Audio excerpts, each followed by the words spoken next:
Baby, won't you come close to me? I give you that. Attention. The right one. Hey! Night Embassy is Jagermeister coming to Nairobi and continuing because Jagermeister is such a cool brand. And the facts. And look at this, man. Look at the graphics. Everything just looks nice. The colors. Yeah, the colors. The colors. Yeah. And it's more just, tapping into night culture and the next generation of innovative artists, DJs, dancers, fashion, the next fashion icons. Then Channel O take it and put it on rotation. So kwa akili yangu, I'm just like, okay, si ati hii idea haiwezi work. Ni that watu wale tunajaribu kuwaonyesha hawaielewi. Shafi anashindwa hii kitu mbona sasa enda nisigwedem kwa club. Shout out. It's the chest for me. It's the chest for me. Over 26. This is the Bagger Podcast. This is the Brunch Club. Over 26. Welcome back to The mics are closed. Now, when you watch it, you'll understand. What up, my name is Chaxy, the mastermind, your main guy, the Lord Chaxy, the beautiful Mariah is around, the amazing Mwass is around, the whole gang is around, episode 110, we are my job! And it goes without saying, Blinky Bill is in the building! So, lazima mtupatie attention. Yeah, man, and you came bearing gifts, man. Shout out to our friends from Jagermeister. Yeah. Can we do a toast? Hey, yes. Yeah, for sure. Get this started. I've been waiting for this moment. Bro, I hope we're finally getting the album. Cheers, guys. Cheers, man. Ooh, that's really nice. Unaangalia ndani ya macho. Samosa. Yeah. Can we have models next time, like in short dresses? Ongeza budget. Do you mind switching Loki? Can we do booty shots? I'm just saying poa. You know what we're going to call them? Jagermeisters. Jagermeister. Yeah, that would be nice. Okay. We're heading somewhere. That'd be nice. How have you been, man? Niko fiti, I'm good. Nimepata na traffic jam moja moto sana kama Saturday. I didn't even expect it. Oh, yeah. But it's good. Okay. Niko hapa. Still hogging the album. I mean, we're gonna get Bana wacha nikwambie. Bana karibisheni mtu ana chai. Oh yeah. Bana unataka chai. Bana hii ni Kenya bana. Kwenye mtu wako anakamkuopea chai. Lazima. Ilikuwa mandatory, bro. Hata kani afternoon na ni hot aje. Kwa tu miss down kacha imeisha. Like umsaka kuja 1 PM. Mimi Mkorea. Okay. One of the 7. Have you ever met a Korea before? In primary school. Wow. I'm sure. Now you alikuwa kuzo yangu. But there's a big chance actually. Yeah. Do you know what we have in common? We all went to KU, man. We all went to KU? Yeah, me and Blinky. I'm not an alumni. Yeah. Hey, but sasa, nearly dropped Mimi, out. I opted out. He dropped out. There's a difference. I opted out. He dropped out. What's the difference? You can explain. We explain. No, yako ni more fancy. Wait, I opted out of college, But your time, nilikuwa soma sports science. Kwa mwalimu wapi? Basically. What I kwambie. Every time I tell someone I'm studying sports science, and they tell me, "Oh, unasomea kwa mwalimu wapi?" I was like, Kenyans, you can't have good things. Like sports science and PE are two very different things. So what's sports science? Sports science is more elaborate PE. Oh. Political science. Manyala. No, sports science was more physical education, which was like a bachelor's. But sports science was more like the study of so many components of sports. So if I want to be a sports nutritionist, nikita kwa sports shoe designer, sports manager, there's so many different branches. And mtu ana round off to PE. But I mean, Akisema round off anamaanisha. Mimi nikisema tu PE nakumbuka tu frog jump. There's a teacher in primary. Sisi shida yake ilikuwa nini? PE ilikuwa inafaa kwa kujibamba. Manze tulikuwa tunafanya frog jumps. Triple PE. Triple PE was the thing. Maisha ilikuwa London. what do you mean That's triple where in PE? KU. Of course, what? What do you mean KU? Primary school, what do you mean KU, bro? Kunywa maji. No, primary school had triple K. PE. We had How? double. We had double. How? What do you mean Double PE, how? I mean, because our schools were cooler. Okay, I don't think so, but yeah. Okay. I think maybe They you tried. guys were understaffed, so. Like, what watoto wakacheze mwana. The teacher didn't show up, Yeah. and then him chose a double okay. PE trip. But it was never on the timetable. No, it was never. It's more of the teacher tells you in advance, I won't make it for tomorrow's afternoon class, but you know you have PE after or before. So mnajua double. It's a double PE. Yep. Maisha inakuwa London Yeah, like that's never. Were you in KU when Ridiculous were in KU? No. That was before. Yeah, way That's before. like before Christ. Bana, bana, mpaka hawa sio wameretire. Dude, TV bado ilikuwa na matako. Ridiculous was like, Sisi hata wamekuwa caricature of what they used to caricature. it's They're now true. MPs. Then, yeah. The MPs, they work in State House. Time yangu sikumbuki nani alikuwa. Because pia sikuwa huko sana. Well, nakumbuka tu ma classmates wangu. Yeah. Do you think you'd be able to harness your creativity within that system of school if you kept yourself in school and still do just a band? Because I think that's where So you guys met just as a well. band we started in KU, but also the connecting thread was we were all frustrated by what we were studying. Like I was studying sports science. Jim Chuchu was studying IT, telecoms and IT. And Dan was also in the same class. Walikuwa soma IT. That's what I studied. Telecoms and IT. Yeah, telecoms. Hey, wale watu Your walikuwa class curriculum choka to bana. drop out. Hakuna msamaha imaliza. Mimi sijaipata mse mwenye alisoma hiyo course na anafanya Alumni wa kazi. hiyo course. Yeah. Yeah. Kuna Then, interesting. Yeah. then no, it helped me in that way. It's like I met the guys who we actually formed just a band with. Yeah. So it was not all bad. Yeah. Na pia there's things I enjoyed about KU, like zile zinaitwaje ngumu. Ngumu. KDF. But hizo si zilikuwa kila mahali. Ama za KU zilikuwa Hapo ndio nilikutana nazo proper. Ah. I think nilikuwa naishi place tulikuwa tunaona mkate tu. na madem. Okay, juu walikuwa meiva. Usidanganye. Tuseme tu kweli. Sana, sana, Huyu alikuwa sana, J-Quad. sana. So you understand. Walikuwa understaffed. Walikuwa double PE kila siku. No, 1-0. Nimekupata kabla Hapo unipate. umenipata. Double PE. Hapo sitakataa. Sasa, Hata nani alishasema kwa ile wimbo yake. Hakuna, yeah. Tulisoma kiasi. But you won't go. Like our class, we were 80 at the beginning, 6 babes. Wow. 2 nice-looking babes and 4 babes. Like 76 dudes. Yeah. Yeah. Hiyo ni poa. Labda unajua kuna wale watu walipick high school, kuna watu walipick camp home. Labda hao mademu wenyu walipick after camp home. Maybe, for sure. Because I saw one went to become a yoga instructor. It works. I mean, I sip Jager in yoga pants. Still helps. Jaeger fans. A win is a win. Jager pants. Yeah, I will take it. Do you think you've reached your peak? Am I approaching it? Damn, what is a peak though? Hiyo ni swali nini? Because personally, I feel like I've had many peaks. Just for me as vile na ISS. Because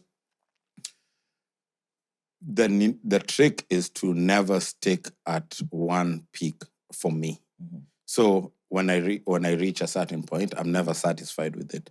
And if one day ni reach, tuseme, I can't siwezi tengeneza mziki ile inanibamba anymore. Because sasa hii ndio nini yangu, tengeneza muziki na ni nice first of all.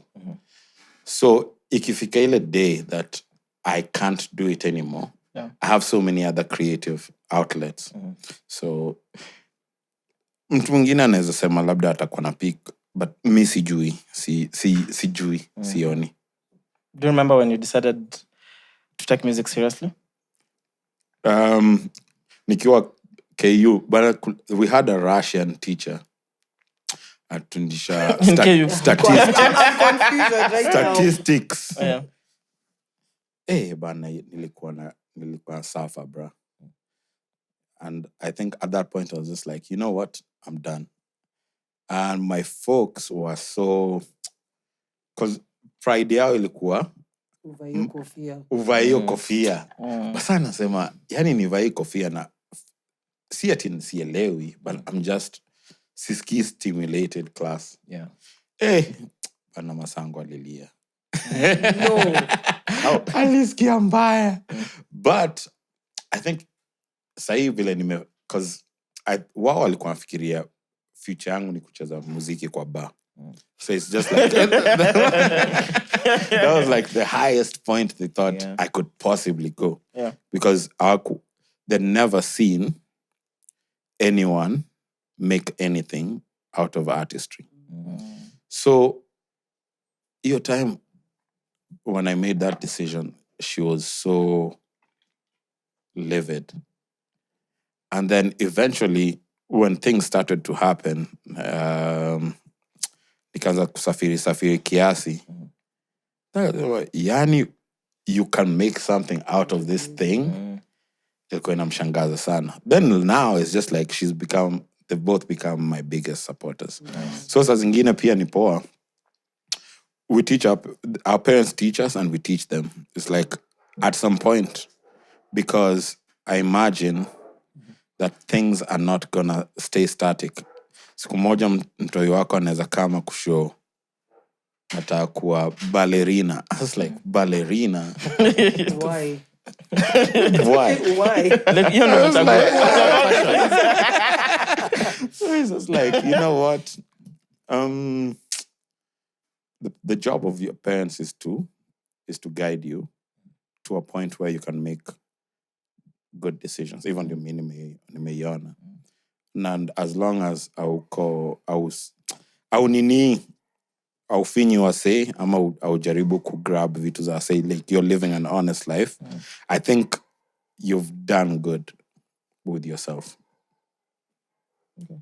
You're a philosophical son. it makes sense. What year did you drop out or opt out? It was around He dropped out, 06. to be clear. He dropped out, I opted out. 06.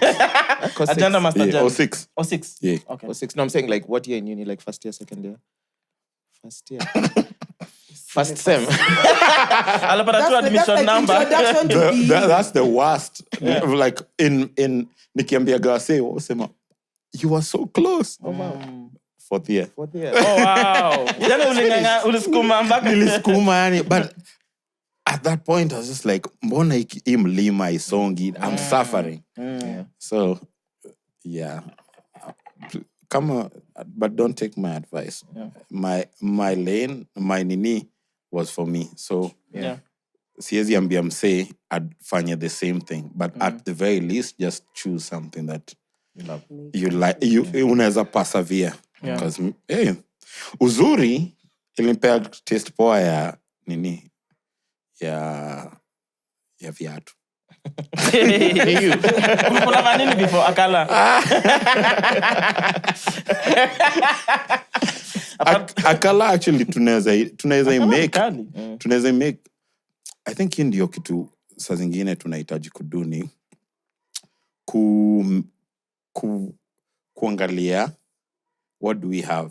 Unajua hata ukisikia amapiano ni hawa say like it's from their streets, is their street music.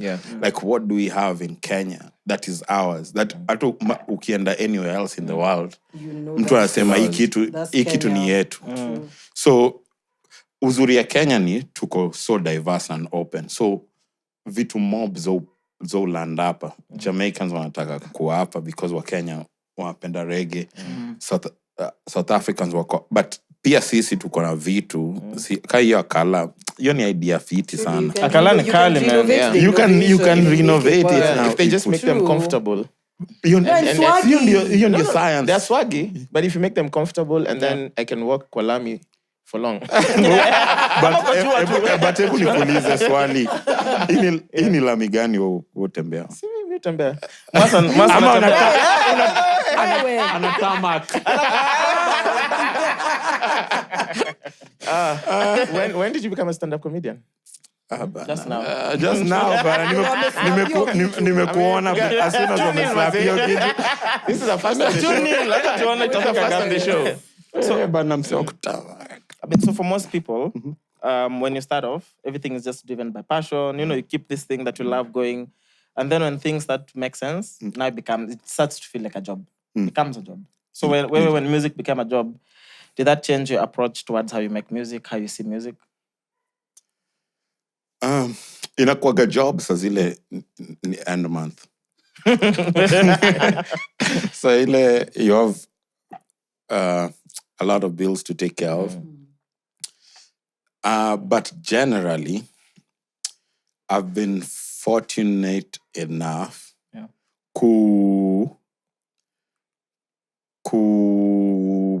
balance in that when zile time muziki imekuwa the thickest, ile nilifikiria hata sitawahi make, nilikuwa na the ability to hang in there. And so your ability to hang in there is, I think, probably my biggest, like, hiyo ndio unisaidia the most. It's just like kujua kusota si poa, but hautakuwa hapo. Like, kama una work, hautakuwa hapo for a long time. Inaweza kuwa however long it's gonna be, but then it's like at some point your light itawaka. So nikumbushe hiyo swali. When did it become a job? When it become a job. Yeah. Because when you're doing it purely, it's just out of passion. Like si job, unaifanya tu because you love it and it's very pure. Then now when it becomes a job, now people start, easy structures. Oh, now this is what it is. Yeah. So did that at that point when music is like a job for you? So did that ever change your approach towards how you make music? Sometimes, because it's like ile kubalance zile vitu nataka kudu na ile kitu ile liwe inaweza pewa say so that it's seme kitu ka like the second Just a Band album, the song Hahe. That went viral before viral. Yeah. And so Musioka brought this song. I was just like, I gave this song to P Unit. But I don't kunimpea ma story mob sana. But as soon as I heard it, I was just like, this is home for me personally. Naijua vile naeza ipeleka. But if you listen to everything else on that project, just 82? Yeah. If you listen to everything else on that project, it's very it's in just typical Just a Band style. But this was like more off the beaten track for us. So approach yangu was always like, we can do all these things. Tunaweza do hizi vitu zina sound. Tuna experiment, tunasikiza Daft Punk, tunasikiza sijui all these electronic guys. But also to land this thing home, like it makes it more, bring together the whole project. And then eventually now it's like that song ended up opening the doors for all the other songs. And so in that way, I'm always thinking strategically. So kujibuya swali yako, I'm always thinking about that nini. It's like a mix of hizi ni ideas nataka kuona ziki exist. Na hii ni idea, I think itakuwa tu kali for msetu anataka kusikiza na uhitaji kufikiria sana. So hiyo kuwa a part of my process from day one. Okay. Yeah. So sorry. Endelea, uliza. Maliza. Nishamaliza. Allah? Guys sound like you hung up. You hang up. Now we're still doing. You mentioned the way, like, you see the amapiano, when you hear the sound, you think South Africa. Yeah. When you listen to, different sounds, you think of certain countries. With your music style and how you make your music, how do you make sure that the Kenyan culture is incorporated in your... Masufuria. Usikiange kicheza masufuria huko ndani. And not only with the Spirit beats, roho. not only with the beats, like even down to, lyrics. Like down to the the nitty-gritty is tuseme beat inaweza kuwa inaweza kuwa ina sound ka Anderson .Paak or whoever. But lyrically, I'll always try to write a mix of English na Swa, because now that brings it home. And also, ukumbu, that the fact that for a long time, one, I'm a student of E-Craft. Two, so generally, muskiza kila kitu. Nitasikiza Pharrell, nitasikiza Ye, nitasikiza piano, nitasikia Nigerian music. And muziki ya Kenya has, I think right now, over the past few years, is when tunaweza sema that nasikia a lot more connection with like what you'd call Kenyan. And it's a long conversation because nimesafiri around Africa sana. Kenya ndio more I think we have, sijui nisemeaje, if you go to UG, you'll see a lot of their outfits, their nini, you'll see a lot of their traditional art. Same in Nigeria, same thing. With us, outside of just music, we are more villainico. Unaweza kuwa mali from anywhere. Unaweza kuwa from anywhere. Like, and so outside of the music, us as a people, tuko na cosmopolitanness that also tulikuwa mpaka na competition ya kufind national dress. So was it a real thing? It was a real thing. It was a real thing. And the government put in money. It ended up being just the Kenyan flag. Now with one hand. Na your flag pia kuwork on it. I think when I see like the Nike guys, they really know how to work with the Kenyan flag. Yes. Wase wengine ni hit or miss. And so because they really take time to think about it. So for me, it's been a process of figuring out who am I in this world in the context of hata wale wasanii mimi napenda. Then eventually kukwak backwards. So it's just like squeezing naishia Ocha, nasikiza ngoma za nini. Because I'm just like, I'm trying to make sure that we figure this thing out in a way that is not pretentious. It's like, ukisikia Afro pop ama piano, kuna njia wameichanganyisha because it's building on years of other artists also experimenting. So kuna kwaito, kuna house, kuna hapo katikati ya kwaito na house, kuna hiyo piano. It's just like, that's building off of the work of other people who've built on. Yeah, it's a continuation. So it's a continuation. So for me, your swali, nimeidu vile na do, but sahi, I do better than nimekuwa nikiidu. So utaisikia in the new project. Yeah. So does that perspective change how you consume arts?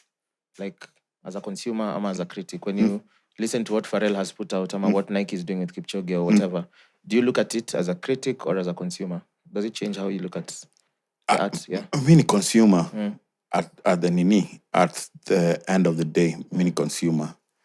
But you look at the nini is, I feel like all these things are interconnected. When I look at a good design you're building, there's a thing that mse mwingine ataipita, I want to be building it all, but kuna wale wase wataiona na waseme hii kitu ni style tofauti. Ukienda Coastal, kuna njia wametengeneza mahao in Coastal, which works with the environment, but also it represents their culture. Ukienda, kuna hizi maduka za Safaricom, za manini, zo kwa mashinani. But around Africa, your design is the same. Ukienda Zambia, uende UG, uende, like, it's almost like they all look the same. Izoma building. So, muyongalia tuka observer. It's just like, okay, that's a good take on this thing. So for me, it's like, I just want to figure out the good takes of my ideas. So a lot of also ideas zangu, zile ziko in public, is me actively working to this point where it's just like, kiskiza something for you. Yeah, Octo. Something for you. You produced that, right? Yeah, I produced that. That sample is sick. It's a Kenyan sample. Damn. It's a Kenyan sample, but also I was thinking of like, hii wimbo staki baki tu mali ilikuwa because you've not done anything to it. So it's just like, it's very Kenyan. Yeah. But also, if you hear it, it has the bounce of ikona bounce ni kacha kula githeri sasa imekuwa salami huko ndani.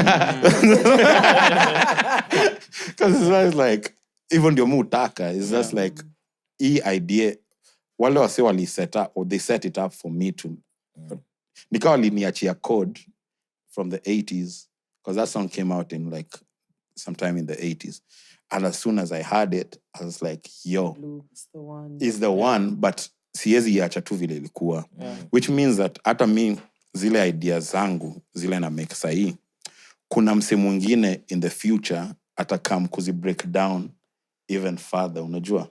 So it's a process of kuna vitu najua, kuna vitu sijui. Na zile vitu najua, nataka kuzionyesha clearly, so that hata kama ni idea, it's like I'll listen to some old Just a Band stuff from like 08. I'm like, we were on that wave in 08. It's just scratch to reveal. Exactly.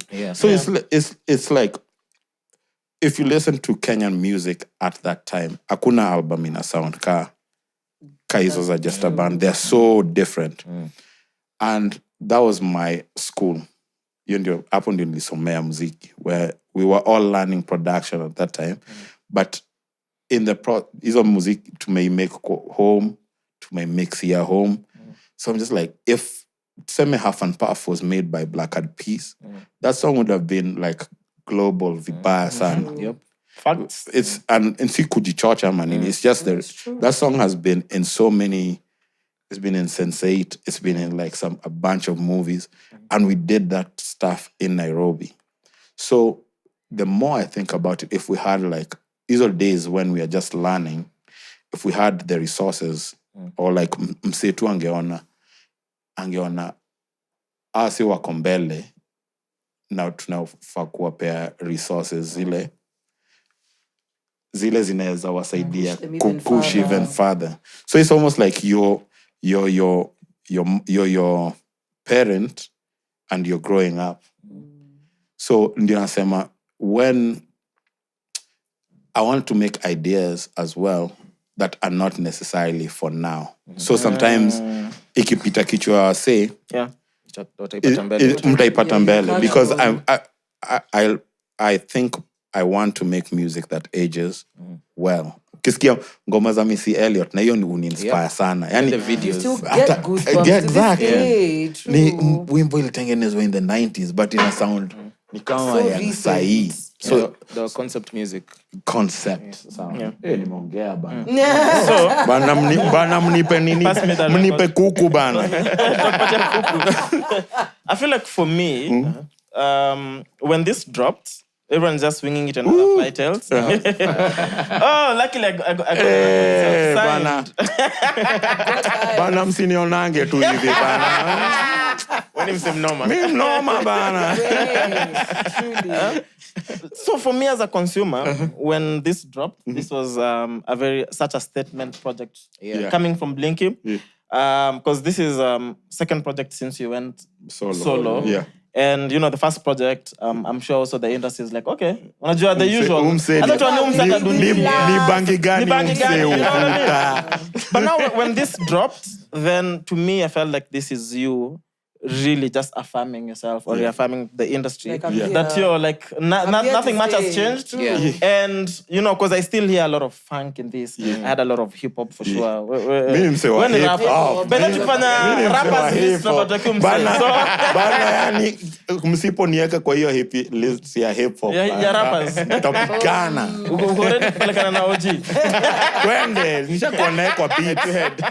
Na nilimake hiyo beat pia. No, gani yo? Inaweza highways. With manifest. With manifest and calligraph. Yeah. So I feel this to me as a consumer ndio ilikuwa like yeah, Blink is here. You know what I mean? Wacha usikie mpya inakam. Si nini ama nini. Like that is ikitu nimekuwa nikibonga out hata nimeibileba sasa. But hiyo process yangu ile nachora na figure. Yaani nilikuwa na Sampa the Great kwa project. Niwa say bana. Najua napenda Sampa man. Bana. Nipe short bana, nipe short. Bana. Nilikuwa Sampa the Great kabla blow up kwa album. Ni mnataka nini bana? Nataka Shikamo. Oh no. So before you get into the next project, you've done quite a lot of cool things. So I want to mention a few of the cool things you've done. Yes. Like RBMA Tokyo 2014. Yeah. Ted fella. Ted Marambili. Ukipiga hiyo.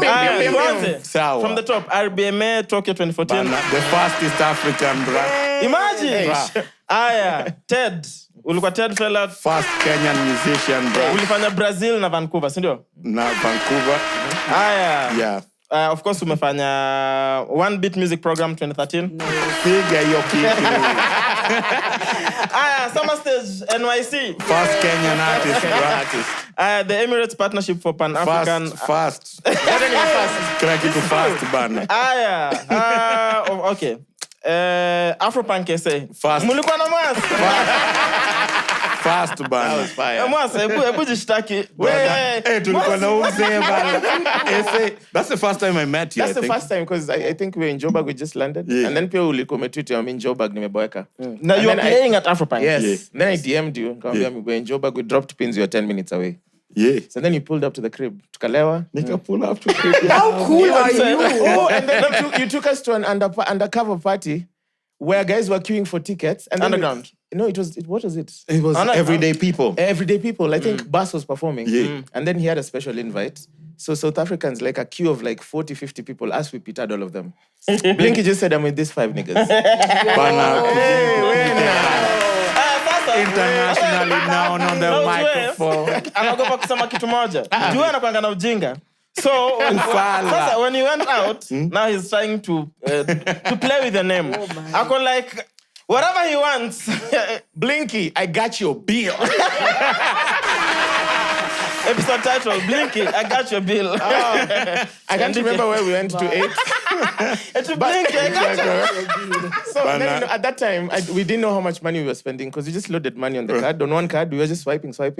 So tukirudi Nairobi sasa accounting WhatsApp group.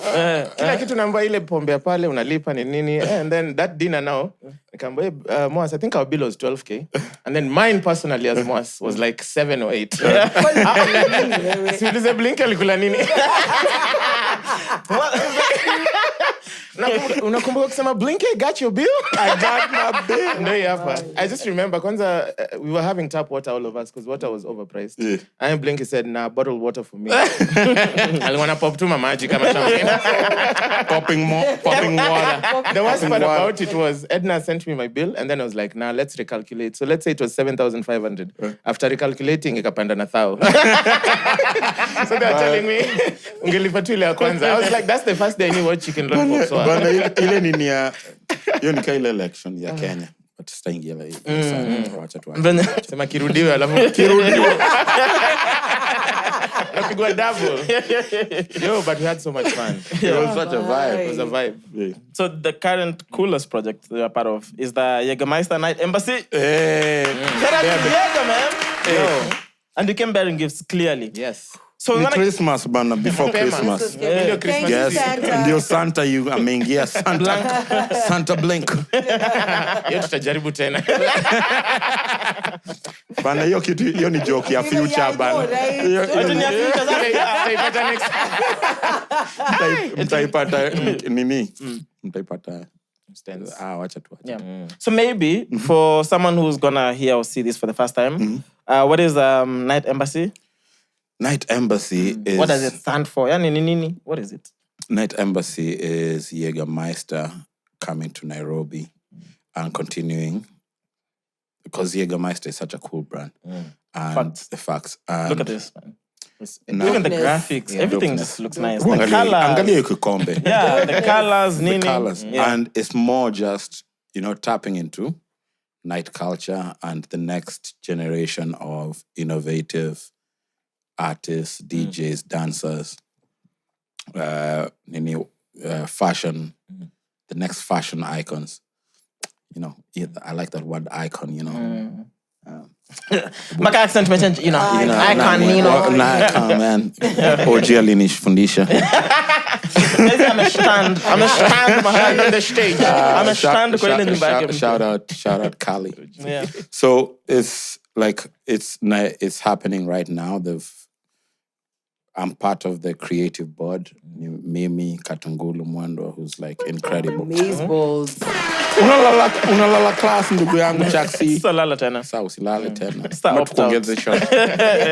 And Cheeky handling the dance crew. I was just like, Wait, also- so you are in music? Music, yeah. Then Chick is dance? Yeah. Then Katungulu is fashion. Fashion, yeah. Okay. So yeah, we're just like uzuria kudui kitu with the mindset. Me mindset yangu, always I'm a student. But also in the process of being a student, you learn so many things. And also the realization that vile nilikuwa naambia, with just a band days, like we are the kid and we're the parent. So it's just like now, in terms of just gathering a lot of info that could be beneficial to a lot of people who are coming up. Hiyo ndio role yangu kama creative board. It's just like these artists who have been selected for the Night Embassy. Ni kuna tips na tricks zile najua and just give it to them. Okay.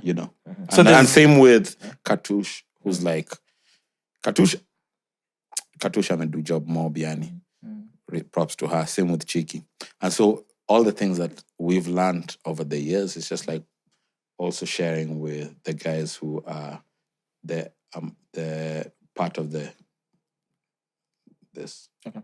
So there's already artists who've been selected. Yes. Ni wataje? Wataje, yeah. Kuna DJ Mura. Who's also playing at our live audience recording on 12th of November.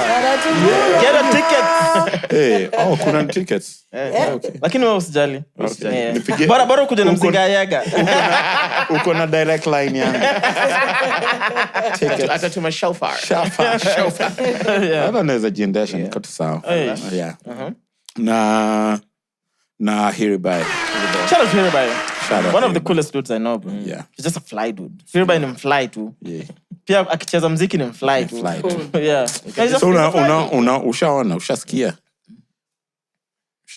So for other creatives, say musicians, because you represent the music here, right? For other musicians who are wondering, okay, so this sounds like a cool project. How can I be a part of this?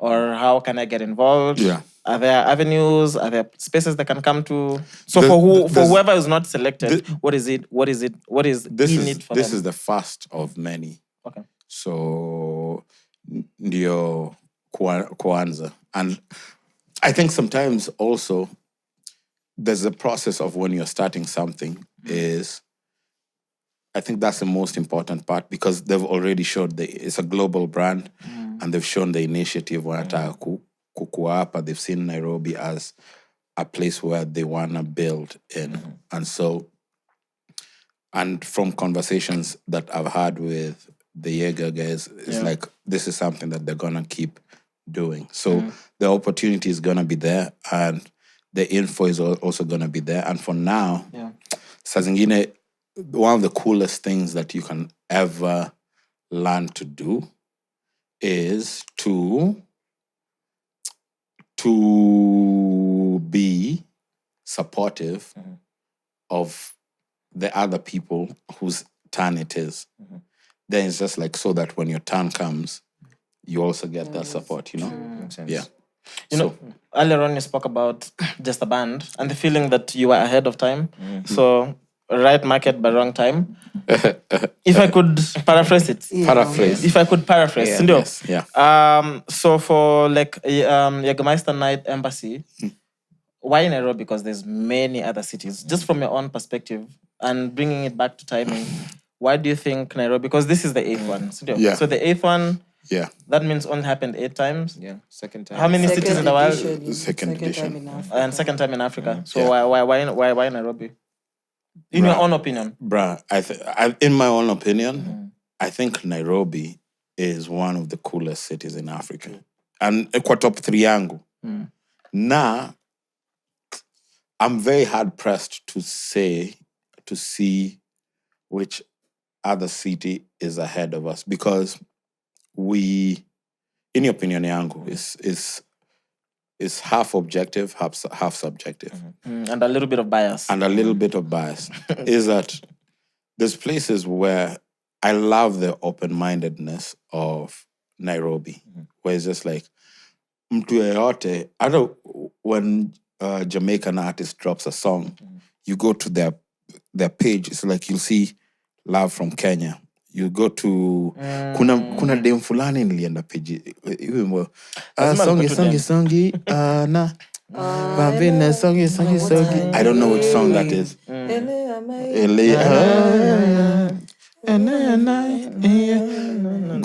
Go to the comments. It's all Kenya. It's like, so it feels like Kenya kuna craving for, and we are very in touch and in tune with the world, which is, sorry to say, but kuna places zingine haonaga hiyo motisha, wanajua tu ile kitu yao wanajua. So mi kwangu muiona ka advantage, because we're so tapped into the world. And so that's, I think, one of the cool factors about this is just like, also we need to start to see ourselves and understand that we're not just spectators in other things happening around the world. We're also making things that are culture shaking, culture moving. Nah. We're trendsetters, tujione, because saa zingine si uona wase wengine so quickly, faster than we see ourselves. Or we hold them in such high regard. Exactly. Yeah. It's like, yeah, but kuna wase hapa wanadu Really doing vitu it. dope. Kali. Yeah. True. Kuna say projects zao ziko parking mbaya. Exactly. Zina Zina park. You just walked into a trap and explained to you later. Oh my But God. it's okay. So you You need double entendre kiasi. Wejua tu si magari. But umse umeniingiza kwa trap don. Bando. This is what happens when you opt out. Yeah. Ukona a lot more time. I have a question before you jump into the next one. Niulize. For your younger Blinky, like you guys made bangers and had to make do with what you had.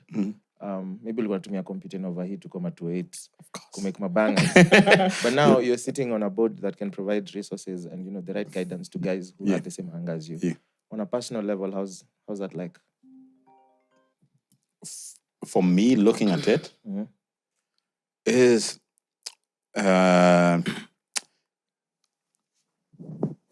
wacha nikae vizuri.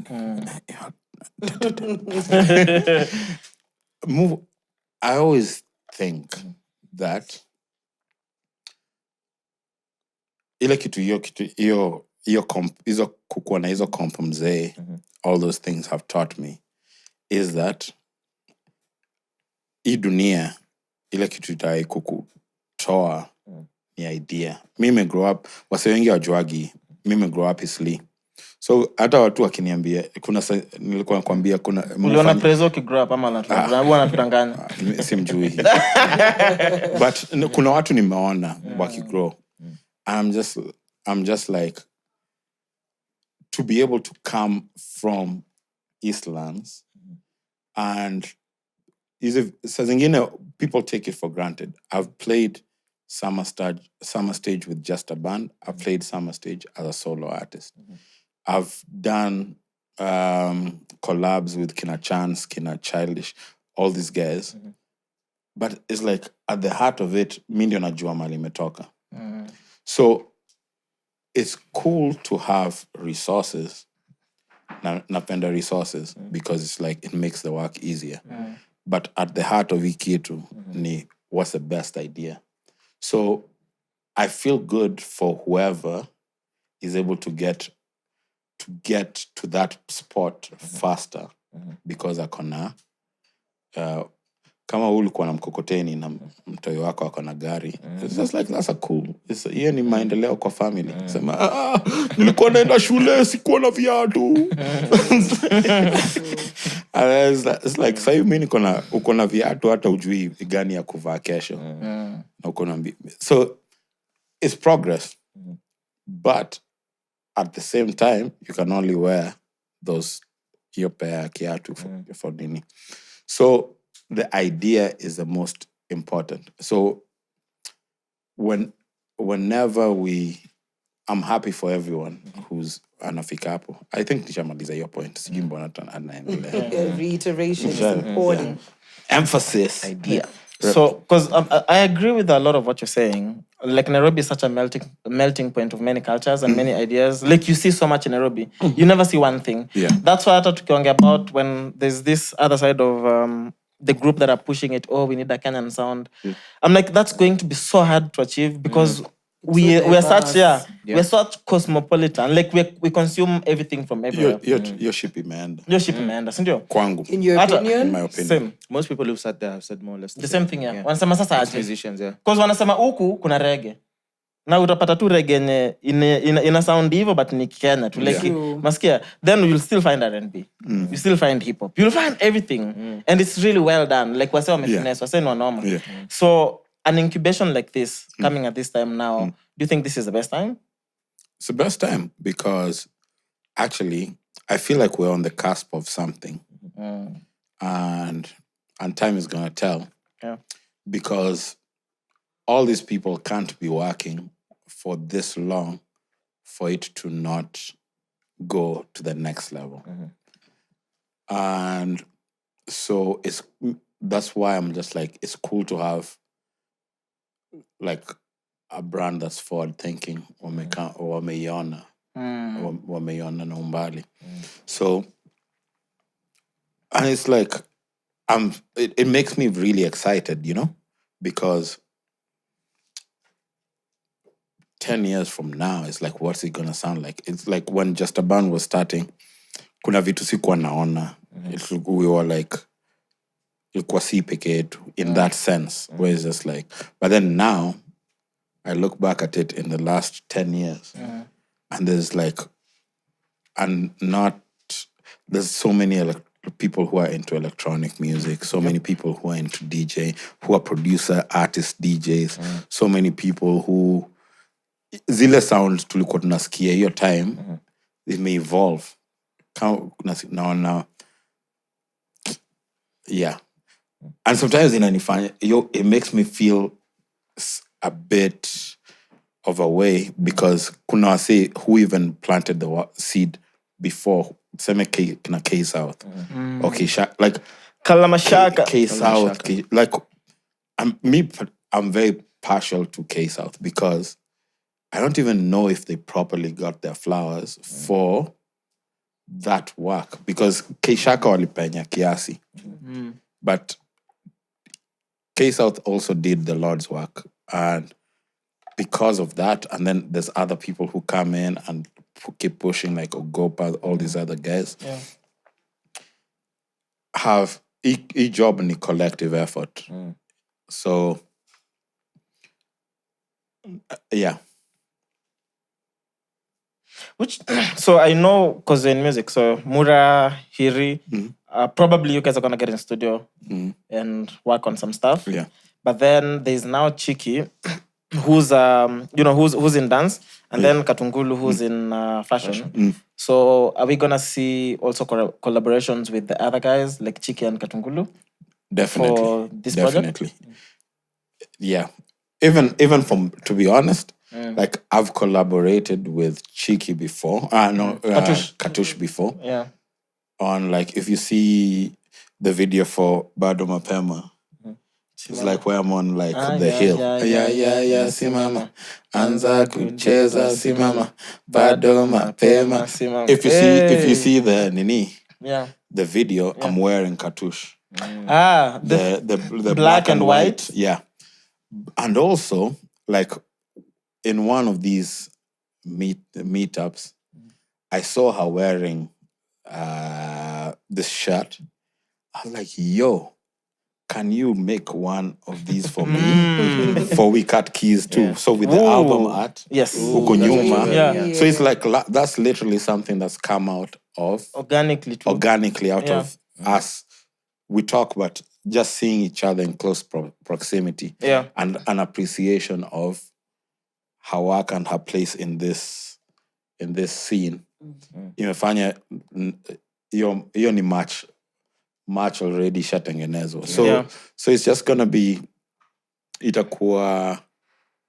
we'll sit down and figure out the best way to get all these branches. Because actually, huwezi kuwa msanii bila loku. Na msanii pia unahitaji, muziki inahitaji dancers. Yes. So it's just like, it's the inevitable collaboration and connection. Are we going to see ambassadors under the other two silos as well? Under? The dance and the fashion. Are we going to have the Hiribe there? Ambassadors. Yeah. Everyone look ya Hiribe kwanza. Mimi nakusho Hiribe. Wewe mzee yuko ndani hiyo story. He's just a fresh dude. So I think from the website, 7th and 9th of November, there's gonna be a dance. So I think the dance bill is gonna be 7th and 9th November. Then music 17th and 18th November. Muziki itakumetoka mpya? Niko na muziki mpya inatokea. Wewe ni mkora. Huyu msee siwezi mwamini. Bado anaihold. Bakela siku nitaona on Apple Music hivi na siku. Wacha nikwambie. Karibu kutuambia, okay, niko Madagascar sasa. Na sio link ya pre-save. Pre-save. Anataka pre-save. Sio nataka tu actual muziki. Wacha nikushow. Anyway, mjue tu mtafurahi. Tutafurahia. Hiyo ndio the only thing naweza wa guarantee. Hizi vitu zingine dates ni neither here nor there. Unasikia? Neither here. Tunaweza amesema tu life, death, taxes na mtaenjoy. Mambo ni matatu. Bana umse ata jump on stage. Collabo tena. Second time. Yeah. Then we have 22nd, 25th November for the fashion pillar. Yes. Then cumulatively the 2nd of December. Boom. So I think for more information, anyone who's very curious to check this out, it's at Night Embassy, nightembassy.com/Nai. Nairada. And also at, Nairada. Go Nairada. Me Nairada. Jairada. Niko na rada. Yeah, and also I think at Jagermeister Kenya. That's on their Instagram. Yeah. For more info, Blinky's personal pages, our pages, mic check pages. And you'll put links in the description. We'll put links in the description as well. Put links in the description. Yes, sir. Links in the description. You guys are going by road, eh? Be safe. Be safe. You meet on the other side. This is some interesting country, bro. You guys are going by road. Can we finally talk about this project that you've been hogging for 15 years? Wacha hizo. Wait, before we get there. Wacha hizo. Bebana, kwanza Nairobi kuna joto hivi. Hapo unauliza. Sasa joto nafungua. Before, as you were saying, you're a student in everything that you do. Yeah. So with this partnership with Jager, what's the one thing you're hoping to take away as Blinky as an artist? Ooh, good question. Hey, apatia shot, double shot. Yeah. Too late. Sasa tungoje sisi. Acha tu cheers yo. Before gym, acha tupige tu cheers. Sababu wewe huyu si ndo tunaenda by road. You guys. Ameenda by air huyu. I'll see you on the other side. Wewe uko kwa chopper. Nana chopper. Ashafika. si ndo tunaenda by road. Watu wa kutamak pia wako. Kuna watu wa road na kutamak. Unajua mimi na Chaxy tushaiko hiyo situation. Tumetoka place tunaingia magari asubuhi mapema. You guys have service. Na watu wako hapo machopa wana have to breakfast. Wakafika Nairobi mbele yetu. We were 4 hours on the road. Even more, bro. Sasa kwa na haraka. You guys. Deep state. Deep state. Mwogope. Cheers, man, to Hiyo swali yako. Hiyo swali ni hard bana. Wewe wacha. Ungemaliza shule ingekuwa ngumu. Wacha tukuvalishe kofia hapa. Mimi naona tuko 2-1. Tuko 2-1. Yani kofia hapo. 2-1.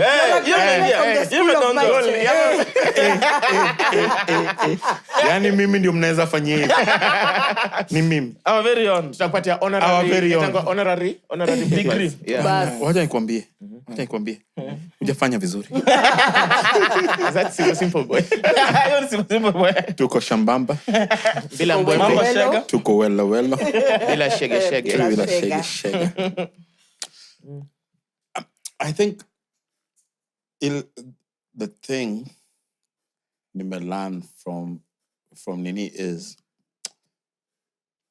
this, like that long-term vision, you know. Na ndio kwa hiyo swali ya kupeak.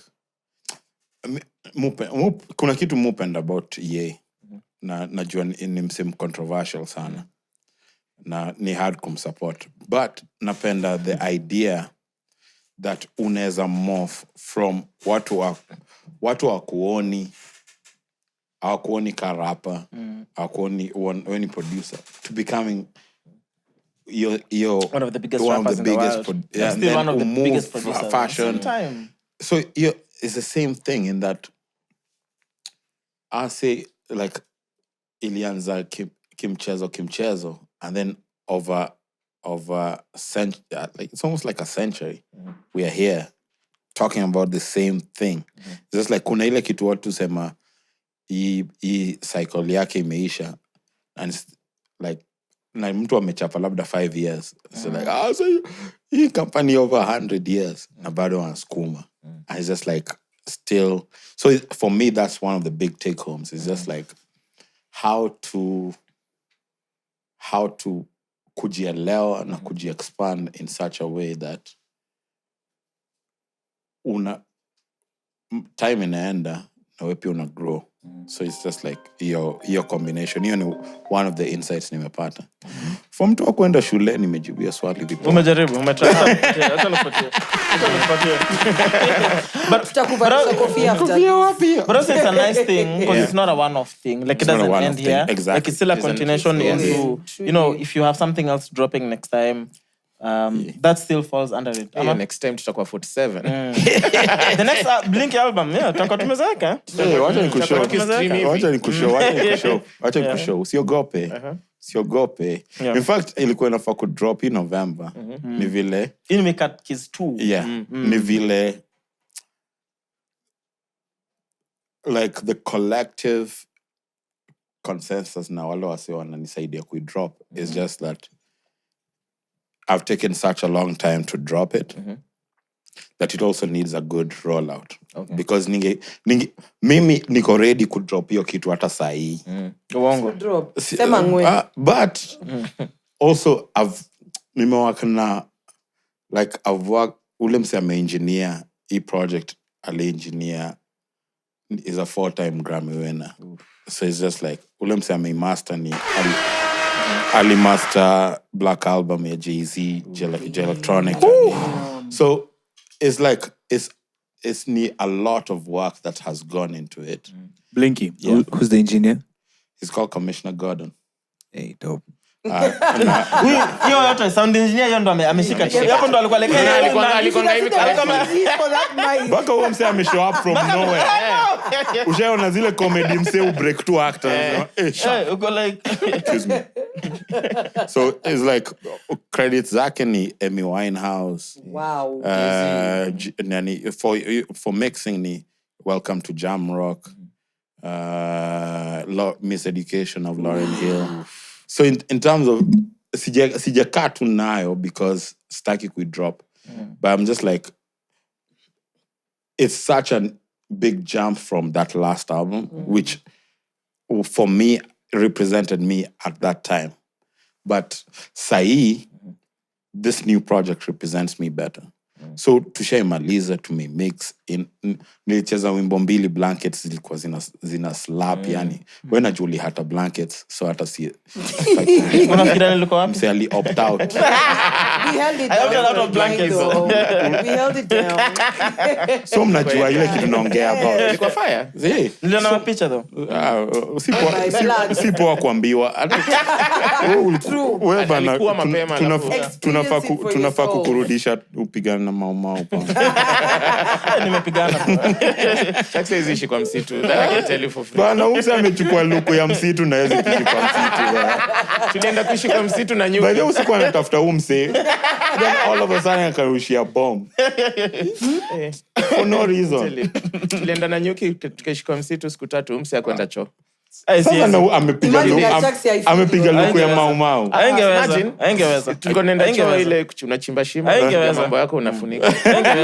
Haingeweza. Ilikuwa proper white guy camping. wait wewe ulienda Huyu hata izilala kwa Me, I'm a tent. baby girl. I don't play those games. Sikia, I'm a baby girl. princess Princess Feel treatment. like Barbie doll. I don't play Unajua those Kuria games. wanakulanga Chaxy alikuwa anakula breakfast, lunch, dinner na 2 snacks in between 3 Bana. days. Love it. Amefunga Baby tabu. boy for life. Na si uongo nilimwambia hii mpaka Nairobi. Baby boy for life. Bana, Mimi najua nilikuwa nani. Umse. Ndio inaitwa false advertising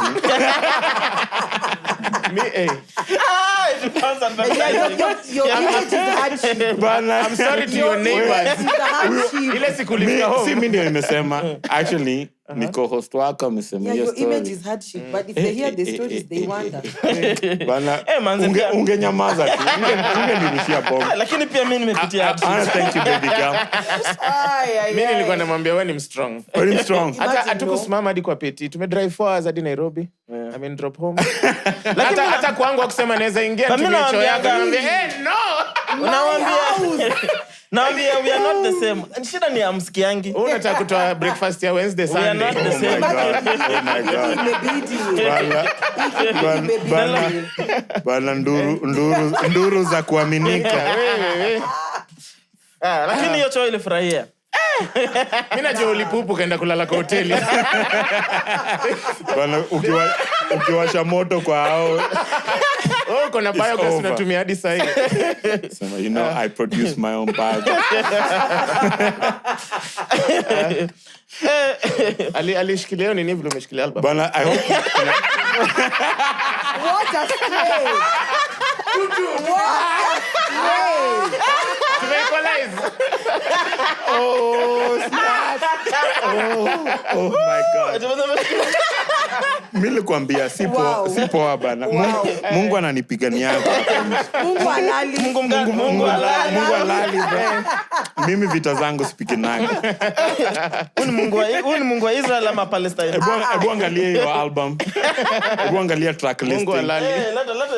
Let your record. We have an actual record. angalia track listing Bebe ndio mjue na msicheze iko signed. Tuache mchezo. Hizi ni back in the ilisainiwa day. kitambo Ilisainiwa venye ile drop. Kwanza mimi ulisema una drop a few, nikakutext nikakutumia tu pesa immediately nikwambia reserve. Save it. Ndio hiyo Mungu halali. okay hiyo ndio Number? It's number what? Hawezi jua namba. Zime- Umsa anajua kwenda shule sana so ajui. Akweka bana this is Very creative.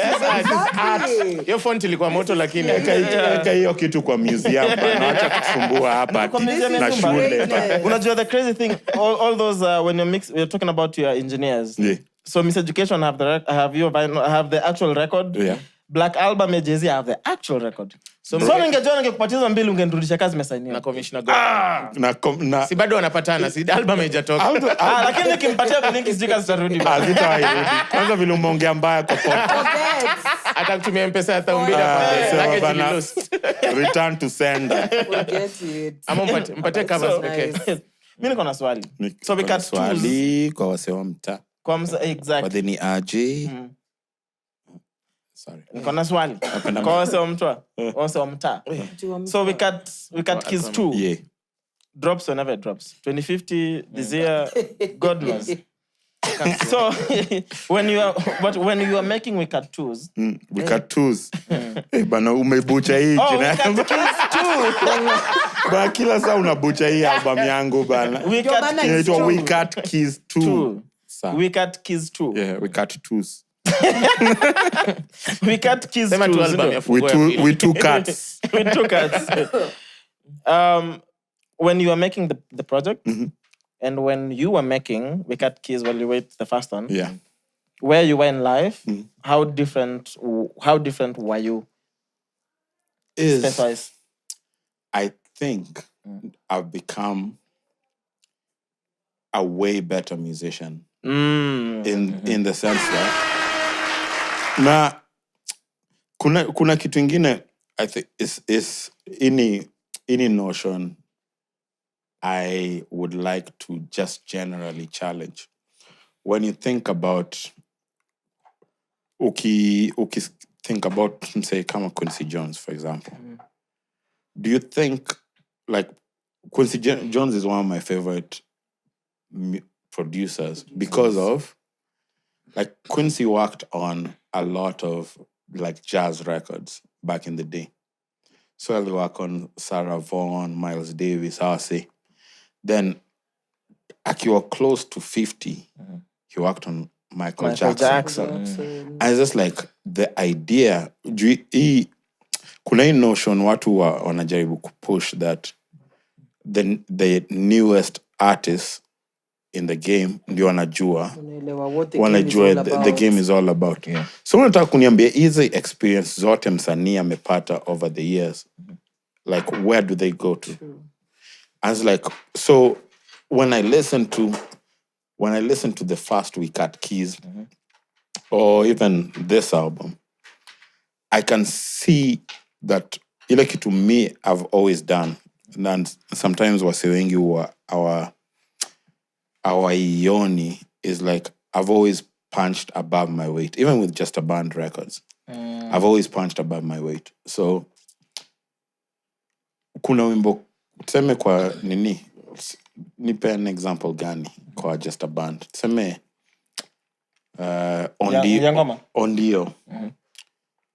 Ondio, if you go on the first Just a Band album, I listen to that song now, I'm just like, we did this song when and with what information, because mi najua mali tulikuwa. So it's like it was so forward thinking, hata si forward thinking ya sahi. And so then I moved to the first We Cut Keys. Kuna wimbo inaitwa Rise, iko na Sage, but iko na sample here. It's like a protest song. Hey, saleleyo, mana mama kumpala. I'm just like, last year I was in gonna do one beat, so to go New Mexico. And then this Brazilian chick who's a fellow as well comes up to me and she's like, we play you in Sao Paulo. Na ile muziki si ucheza ni hiyo wimbo. Rise. I'm like, I don't even think about that song. I've never performed that song. Kwa akili yangu mufikiria, I can do it so much better. But it's like, I was even telling her, I want to redo that song because I can do it so much better.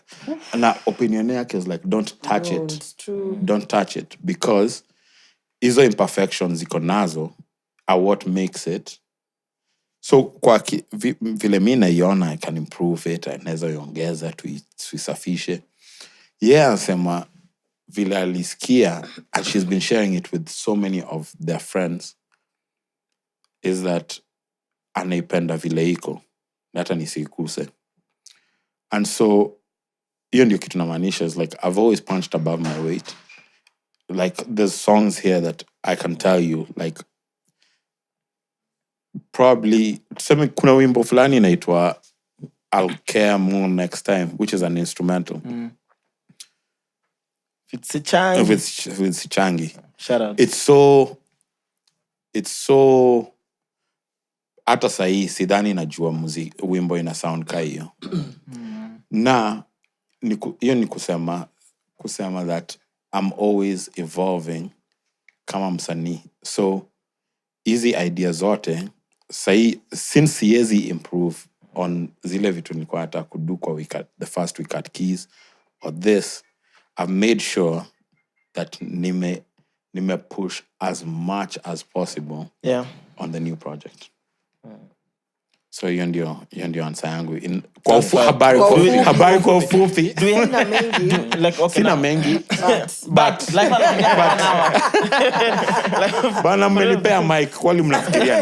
Mine is just to say a few things. Mine is just to say a few things. Much has been said. But for real, do you have because of that one. like for real now, do you have a So date? I have a single coming out on November 10th. Okay. And it's like literally that's the song that made me November 10th. Okay. Yeah. Just a single. Yeah. And the project was supposed to drop Chaxy's pain. was 11th. was supposed to drop then, but hii mwaka sija drop kitu as a soul kivyangu sija drop kitu. So everyone was of the opinion album iko na the distributors. But jana nilipata ngoma fulani nilidu na Fuse ODG na ni fia. So Unaipata tu. so nataka kuiongeza. Sasa sikia naongeza. Hata nikishaona nyinyi mnafikiria ni mimi tu. Mnafikiria ni mimi tu. Can I call somebody? Mnafikiria ni mimi tu hii Blinky. Usiangalie nani utasikia tu. Hata tu usikie mambo ya Blinky na album. Let me call someone. Tulia tu msikie. Oh my god. Bana mlisa kama hapa kuniroast bana. Hii mnafaa kusema hii ni the roast of Blink. Hata tu msikie. Hivi ndio bawel zake zilikuwa zina complain. Pewa ndizi. Hata tu msikie. Shika simu bro. Kuna maswali hapa for Mr. Blinky. Na maswali. Mimi nasikia November 11th ni album. Yo bro, ni aje? Poa sana, sema. Uko kwa pod, you're live on the pod. Oh, hala. Sema. Question. Manze, album ya Blinky ni mimi tu nimechoka kungoja ama ni wewe pia? Hata mimi nimengoja hiyo album for 3 years. Mimi nimengoja for 3 years. Alafu sasa unajua blanda yangu ni I'm involved kidogo pia. So napewa snippets. Hata heri nyinyi ya mtu. CJ! What up? Umeshoot video ngapi za hii album bro? Hii album tumeshoot video kama 4 already. Kwanza kuna yenye tumeshoot na tumeedit na iko ready. Hebu mwambie waonyeshe. Wewe CJ bana unachoma bana. Unachoma. Bana, atuangushie album. Mwambie tafadhali. Ya beki. Sawa. We just need to validate some information. Unapata 6 kama nimevalidate ni sawa. Bless you bro. Aya, cheers, salimianeni huko. Bless. See ile paid caller. Put on the Hello, caller. You're on. Unafanya CJ ashapata shot lakini anafanya tektundi asikie ngoma tena. No, but genuinely, ni banter too. I think music for me believe na me si musician. I think the music should drop when it's ready. Na najua you know the best time. Never ready. It's never ready. Sasa wewe hiyo ni bonus lakini album inaweza toka. Niko na swali. Tunaweza fanya review ya EP pod then to drop the album. Then to drop when it drops. Toa pesa bro tuamoke jo. Vile tuna come through ni original. Skima wiki dry bila roiko. Hapa tuma hewa ndio soy sauce. Yega garas. Yega bana, yega. Make it happen. Just join together. Sawa. Wacha hii kitu tu hii idea tu flash out. Hapo kando. We can do like tukutane nyuma ya tent. Tukutane nyuma ya tent. Tutatumia yenye tulifanya itakuwa the second one on the pod. Yes. Okay. King Kaka. Tulifanya inaeleweza. In that case was amazing. His new project. So, I want to talk about some personal favorites, collaborations. Niambie. Make Believe with Karun. Mlitunyima video. Yeah, that song is everything. Yo, Liza. That is between you and Karun. Hiya. Ala. Liza Karun. Like your video, that song came out 4 years ago. Your video inaweza drop saa yote na bado itakuwa relevant. Make Believe bro. Hiyo wimbo ni kali. Hiyo ngoma ni kali. But what I could show, hii kitu sometimes sijui ni explain aje that hiyo wimbo ikitoka labda mimi niko wrong but sijui kama ni mimi ndio sijui ku drop ngoma After doing this for all this time. But I'm like 3-2. Mko kwa lead bana. Umse amekula bao 4. Kila mtu amekula bao moja. Umse amekula bao 4. Nimekula moja. Umse amekula 4. You and 3-1. Umse amekula. Mpaka tuko 3-3. Ni kweli mimi nimekula moja sina. Amekula ya timu yenu. Okay, 3-3. Tutapiga penalties. Tuko draw. Sawa. Okay. So like when it came out, it's the same with I felt with Kilamu, with Idaziz. Bwangalia number 2 hapa kwa list ya collabs. Kilamu, yeah. That's what I was gonna get to. So like vile Kilamu, those 2 songs, those are some of my favorite collaborations. When they dropped, mpaka nilienda nikajishuku nikasema labda ni mindio sijui muziki yani. It's just like because we put so much soul into those songs. And sijui watu utaka muziki drop you aje. Sijui tukuwe na town square. Kujeni niko na mali moto. Tumetoka jikoni. Nakumbuka vile Beyonce alidrop ile album 14 songs 14 visuals hivyo tu. Lakini pesa Beyonce anacheza nayo ndugu yangu. Alafu kumbuka hiyo album ilikuwa pia heavy financing Lion King because ilikuwa part of the rollout. Yeah. So because like then story ile yoni bamba sana na Kilamu particularly ni does this come through aliandika lyrics. Na kuandika lyrics. Unaandika nini? Edio ingia tu kwa mic yani kaje. Sio pesa hiyo ingia tu. Hiyo ingia tu ile kitu inakam itakam. And then like 5 months later, this is one of the coolest radio stations in France, in Paris. Inaitwa Radio Nova. Walipata tu. Then wakaingiza kwa heavy rotation. So ukiona streams za hiyo wimbo, like it has, hiyo wimbo is almost like on 2.something mil. Without ever playing on Kenyan radio. Sijaisikia kwa Kenyan radio. Because Kenyan radio is dead, bro. Sisi tutacheza hapa mic. Usijali. Usijali. We're the new radio. Sawa. Nilikuwa tuwaza radio bana watu wa radio msikatae kunipia interview. Unapenda logo yao. Napewa logo yenu.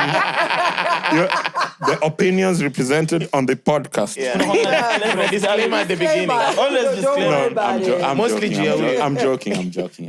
Yeah. So kuna chama. So that's the thing is that pia kuna muziki aina mob na hiyo ni kitu wase wengi ufikiria banga tu ya club. Kuna muziki ya kuendesha, kuna muziki kama umeamka asubuhi Chaxy, please. The condition wewe hujui hata kwa hiyo kuendesha usijui. Sasa tumepigwa 4-3. Dakika 95. Nitakamba. Tuendelee. Check nimechange position. Twende. Muziki ya kuendesha? Yeah, hiyo nayo hujui lakini sasa ni replay. No. Bana pastor lazima emphasize. I don't like this. Watu walienda kwa VAR kusema penalty goal. Na kuna like sometimes kuna hiyo emphasis that lazima make muziki ya kutufanya to dance. And that's always for me, so I love making music to make people dance. But muziki yangu pia ni ya watu kuishi nayo. Unajua? Mimi napenda kusikia muziki nikiendesha bra. Nikiendesha gari. Yeah, please.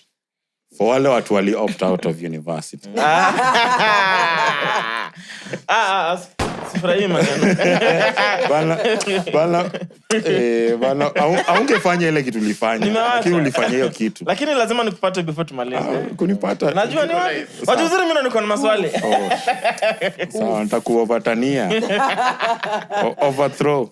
Yeah. So hiyo ndio uzuri ya hii nini is just like hata mimi imenifundisha ku calm down. It's like when I listen to Bob Marley, Bob Marley. Nimemva huko leo. Ndio nimeona. So tumeshinda. Hiyo ni 1. Una force. Toa hiyo. Tutapewa Afriki kwa hiyo. Acha kutackle vibaya. Like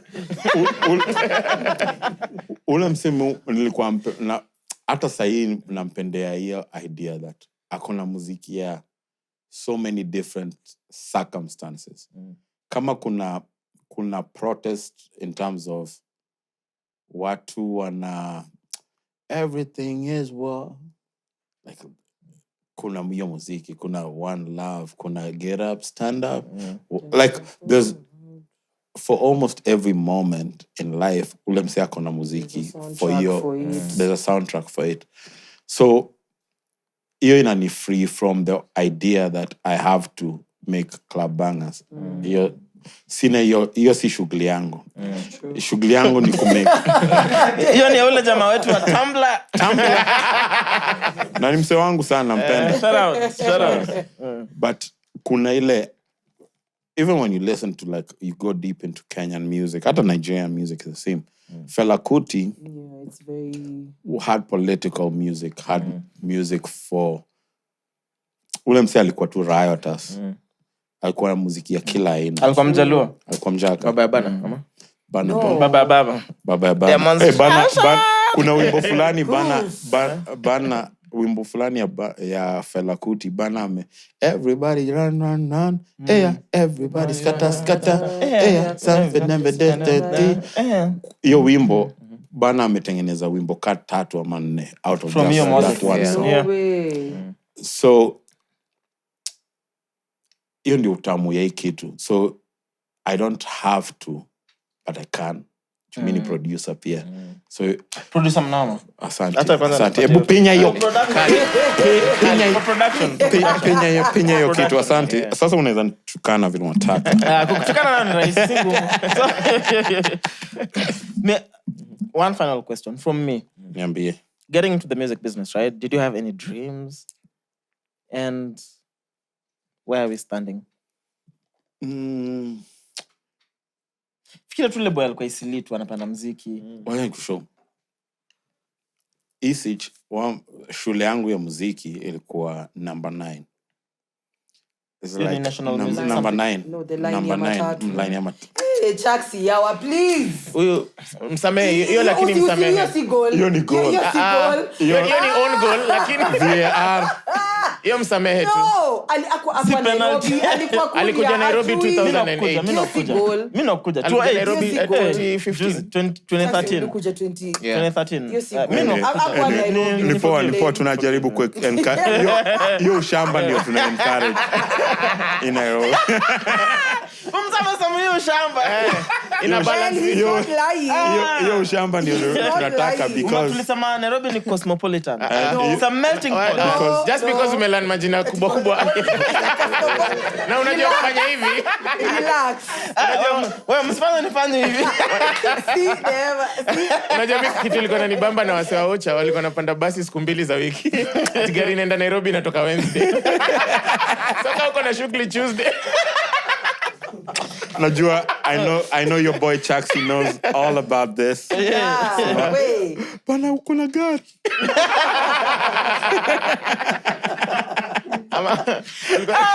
Wanasimama hapo nje ya barabara ya town wanangoja gari ipite. Uko na kiti? Bana wako like a bench pale po. Unajua zile mat waweka bench. Sema sasa imejaa, acha tuweke bench. Jesus Christ. Jadi. But look at God. Yeah. So saizi nimekatua hapa na Blinky. Usiogope bana. Naweza mpige simu nimwambie kama Rise nilicall Blinky niko like nafanya playlist ya ngoma za protest. Hii Rise wewe ukategorize aje? Unakumbuka niambia nini? Sikumbuki bana. Hata msikumbuki. Hiyo nipatie moja. Hiyo nimechukua. Asa ni msata hapo akaingia. Uliona ile bao ya kuna Nunes alikuwa anaenda kufunga kachopa chuma. Like akona open goal akachapa chuma yani goal post. I know. Goal post. Chekwe. Acha funga mdomo liko like sio chuma. Wrong chuma. Siko huko. Chaxy anatafuta mabao. 15 shots, 0 on target. Wait, nilikuwa nimeuliza swali serious. No, for real. Do you have any dreams getting into this, Blinky? Nakumbuka tukiwa KU. Na any kitu, I think like just generally maisha yangu imekuwa fueled na dreams, because from say ule technically Kenya sichezwagi as much as the other big artists. I've been able to do so much. It's just like you very rarely hear my stuff everywhere. And hiyo najua ni because first and foremost I'm a dreamer. Because nakumbuka tukiwa KU bila ene, na nilikuwa tumeanza just a band your time. Nilikuwa naishi place inaitwa Ruenzori. So the hostels. Hizo hostels za mbao. Mimi nilikuwa nayo. Zilikuwa zinanidepress yani. Ruenzori zilikuwa poa mbaya. Mbaya ajab. Zambao. Prefab. Zilikuwa nimesafa. So umeteseka. Like hata nikupate tu one tumeteseka. Nimeteseka. Wewe kwa wote lakini sikuwa nateseka sana. Wewe ungekeuka bana Nyayo ilikuwa luxury. Nilikuwa Nyayo. I told you though. Sikuambianga. Yeah, I told you. Nyayo ilikuwa luxury. La vida loca, bro. So niko hapo na naambia the rest of the guys before we have an album. It was just like, yo, muziki siku moja naona tukicheza Stato sijui wapi. Sasa hiyo hata sina do that much for. Sina do, sina, and then just eventually when nakumbuka tulikuwa na video ya inaitwa Iwe Nyo Pain. It was the first Just a Band song ever. I was animated, animate si wenyewe, produce si wenyewe kwa hao tu, and I take it to radio and it goes nowhere. But pia naweza ona kwa nini now with perspective I can see how they did play us. Yeah. But imagine unaambiwa hiki tu haitawaka. Na wewe bado umesema hiki tu lazima iwak. Unafikiria itawaka? Lazima iwak. Lazima. So fanya hivi. Because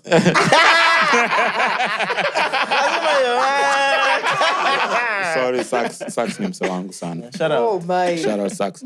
So He sucks. So Mimi natamba tu Kimba Sax. Imekataliwa hapa, and then someone was like, let's take it to Channel O. And funny enough, the idea tuliona kulikuwa na group fulani tulikuwa tunaona Channel O inaitwa Saint Germain. It's a French electronic group. So that was kind of partly the inspiration for it. So sisi tunaona Channel O your time, tunafikiria hii kitu ni kawaida. So hata si tunaweza fanya version yetu ya hii kitu.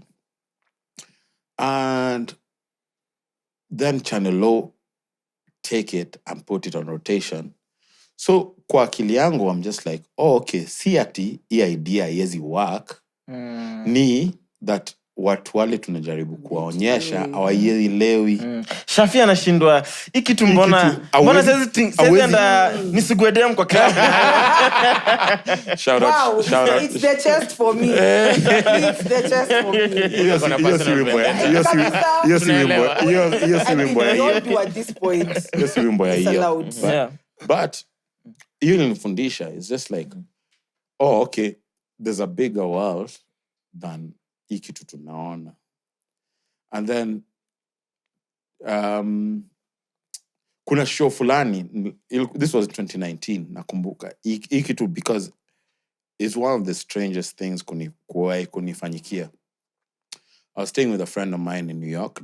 Nime prep naenda nilikuwa nacheza Montreal Jazz Festival na Summer Stage New York. Na hiyo Summer Stage ilikuwa mimi, Mr. Easy na dem fulani wa Ghana anaitwa Efia. I love Efia. She's so dope. So I'm staying with my friend and she used to work at OK Africa. In fact, we were best yangu alidedi hii mwaka.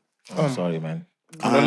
Yeah, and nilikuwa muuliza yo, tunaweza pata aje Q-Tip because wako na ni anawako ke Africa. I wanted to be like do something with Q-Tip. So mi namuuliza like how can I meet this guy?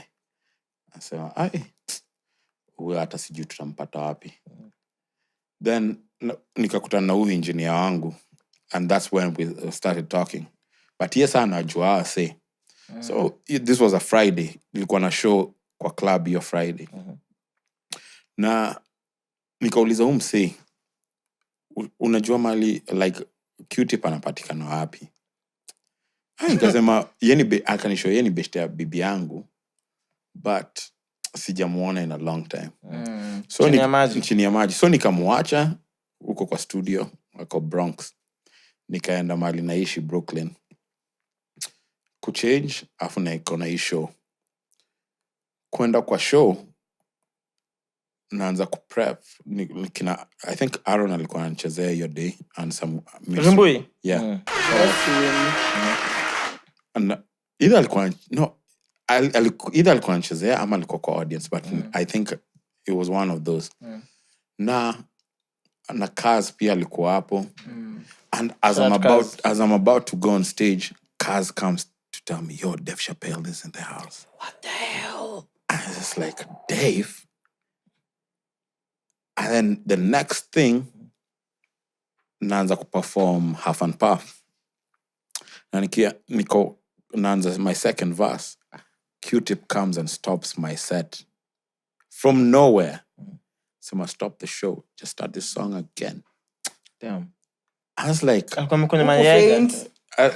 bro, sikuwa naelewa. No one told you about Q-Tip was around.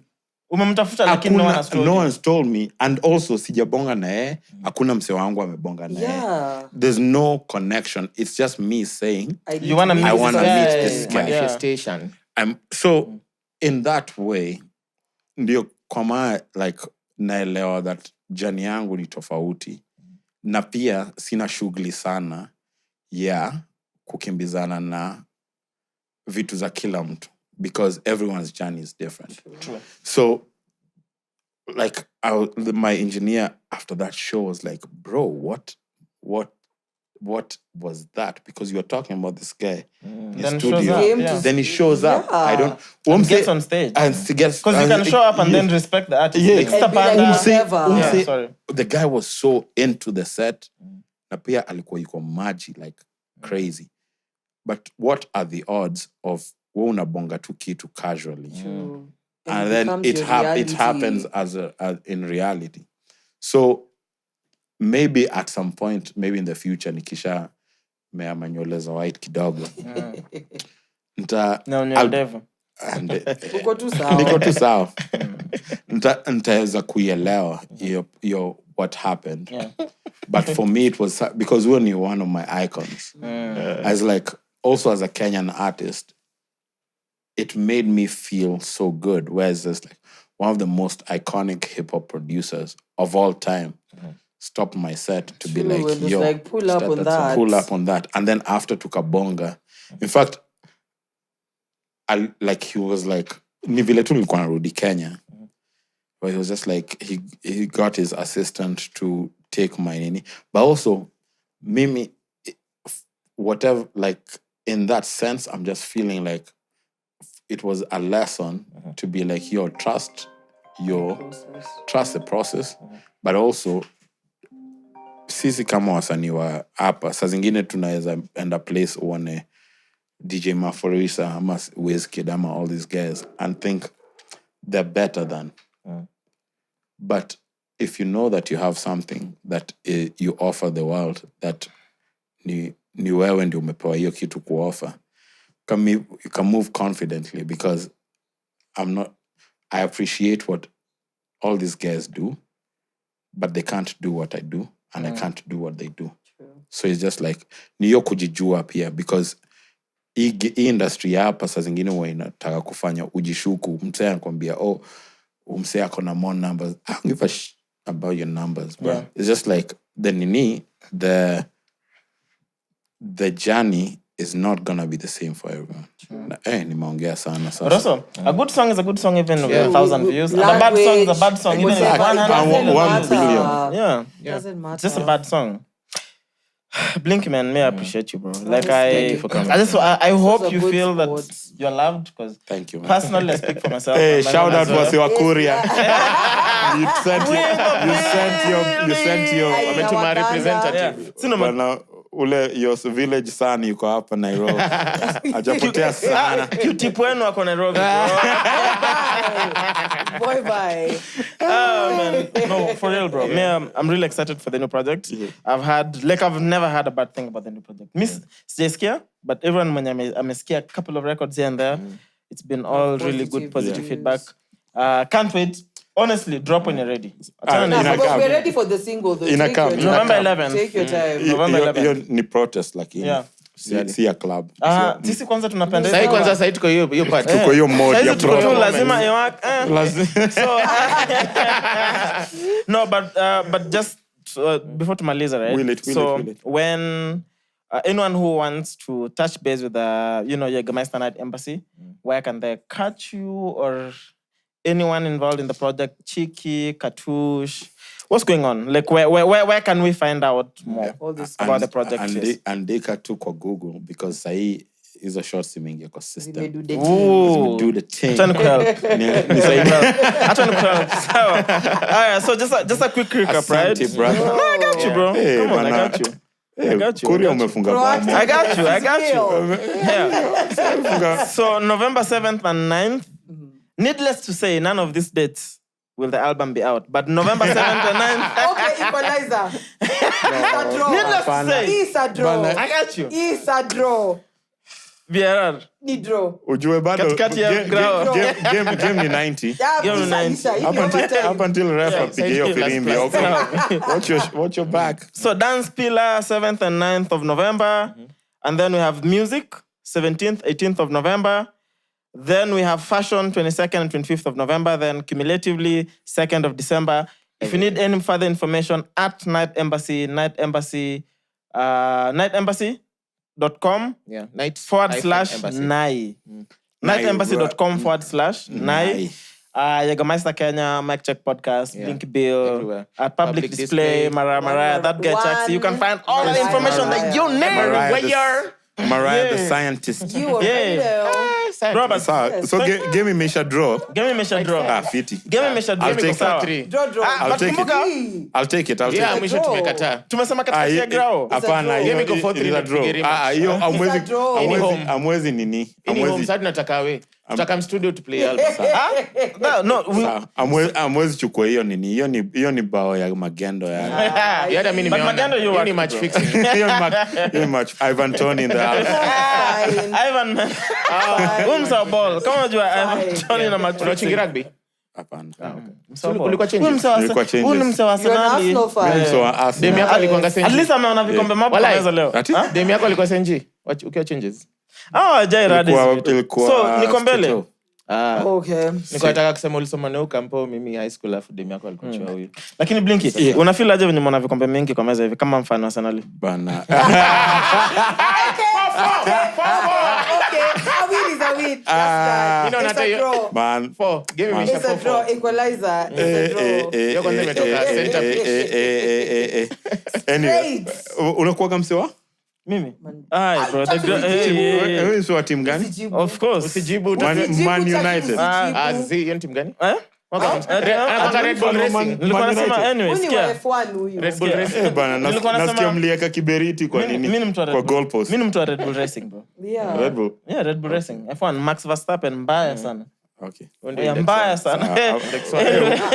But mbona unaongelea juu ya ball basi kama una stake hapo? Mimi niko na stake of course. Kwa nini?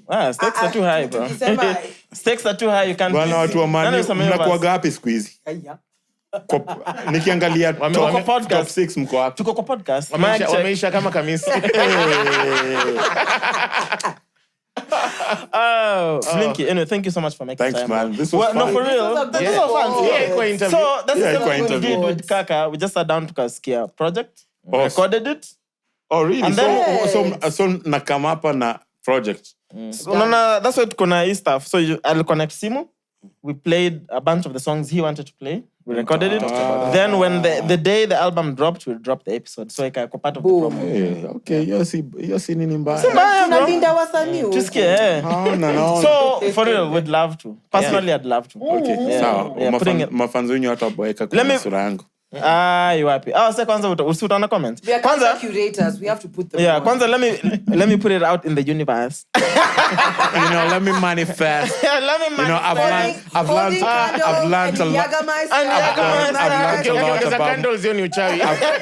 I've learned a lot about manifesting in this podcast. Wait, did you get to meet Dave Chappelle? Of course. Niko mpaka na picha na David Chappelle. Umsa manzal kuna DJ then kuna David Beckham mtu amechiluka. I'm like, who the fuck do you think you are? Blinky Bill. Bana, yeah. Hey, shut up. Yeah. Yeah, Mimi Ameshinda kitu ya kusema kwa ni ukweli yote. Mashtaka nimekubali. Ni vile mimi mjaka mini modest because ninge kwa mjaka proper. Amgelala hiyo. Yes. Ndo tu mjaka wa Siaya mwenye ametulia. Yeah, that's insane. You guys are so Ocha, IG yake kila siku akiananga Ocha, photographer. Tupatiwe 10 pictures slide. Nani mashop tu. Mashot tu hakuna. Yeah bana, mimi msewa nini? Si mbali sana na Baba the 5th. Lakini ataipata hiyo kiti. Sawa, tulishakubali. Lipeni mafuta. Ongeza mafuta ikue 500. Watabaki kwa barabara. Mnatuona bana wetu na kutengenezea kala moja mzuri sana. Waige milisha. Mwache kutafuta extra points. Atembe with comfort. Bana uze apewe.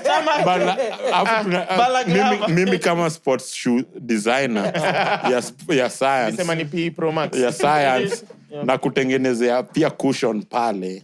Ndio kuage ukitamak. Unakanyaga with comfort.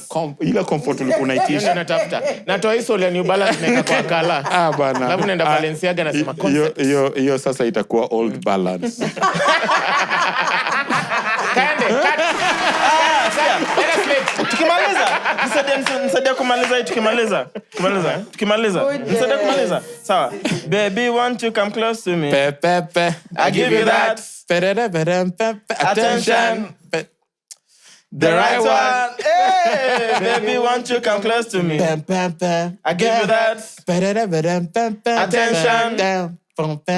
The right one. The right one. Episode 1 down. Blinky Bill. Night Embassy. Over 26. This is The Bagger Podcast. This is the Brunch Club. Over 26. welcome back to The mics are closed. Now, when you watch it, you'll understand.